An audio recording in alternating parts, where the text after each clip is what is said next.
நிலக்கடலை வயல்களில் வந்து சால் விடுறதுக்காக பவர் வீட்டில் வந்து நம்ம ஒரு பைப் வச்சு மோடிஃபிகேஷன் பண்ணி நம்ம சால் விட்டு வந்தோம். அவரை துவரை தடனி இது 3ம் அது இன்றைக்கி வந்து பார்த்திங்கன்னா முளைச்சி சூப்பராக வந்துருக்குங்க. பார்க்குறதுக்கு அவ்வளோ அருமையாக இருக்குது பாருங்கள். அது இது வந்து பார்த்திங்கன்னா கடலை செடி நல்லா எவ்வளோ அழகாக முளைச்சி வந்திருக்கு. இது வந்து டிராக்டரில் போட்டதுன்னா சூப்பராக முளைச்சி வந்திருக்கு. இது வந்து அவரை செடி சால் விட்டுருக்கோம். இந்த அவரை செடி சால் விட்டுருக்குது பாருங்கள், எவ்வளோ அழகாக வந்திருக்குன்னு பாருங்கள். நமக்கு தேவையான இடைவெளியில் கரெக்டாக முளைச்சி வந்திருக்கு. ரொம்ப நெருக்கமாகவும் இல்லாமல் ரொம்ப தூரமாகவும் இல்லாமல் சூப்பராக வந்திருக்குங்க. பார்க்குறதுக்கு அவ்வளோ அருமையாக இருக்குது. மாட்டில் போட்டவங்கள விட நம்ம பவர் வீட்டரில் போட்டது வந்து சூப்பராக முளைச்சி வந்திருக்கு. செடியும் வந்து நல்லாவே முளைச்சி வந்திருக்குங்க.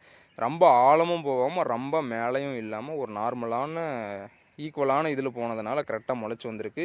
அதுக்கு தகுந்த மாதிரி ஈரம் இருந்ததுனால சூப்பராக முளைச்சி வந்துருச்சு. இது வந்து பார்த்திங்கன்னா அவரை செடி, துவரஞ்செடியும் சால் விட்டுருக்கோம். அதையும் உங்களுக்கு இதிலே வரும் பாருங்கள், காட்டுறேன் பாருங்கள். இது வந்து துவரை சூப்பராக முளைச்சி வந்திருக்கு.